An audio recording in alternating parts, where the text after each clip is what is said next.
Pri dnešnom videu som v Mlynoch Bolniciach. Nezabudnite dať like alebo odber.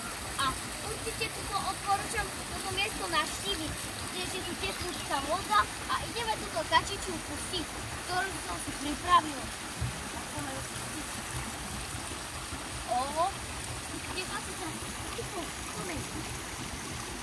Wow, to kačica ide. Aha, prevratila sa, pomôžeme trochu. Aha, padla sem. To je tu teplúčka voda. Tak tu premietame, tak tu premietame. Aha, wow, to sú fakt, že pekné. Wow. Odporúčam, že takýto aj zabrany. To je takýto zabrany. A tu sú aj také kamienky. To je také riasy. A pozeraj, že budú fakt pekné. Hľadajú také prihľadky. Wow, to fakt odporúčam. A nezabudnite mi dať like alebo odber, len vás tým potešíte, tak čaute.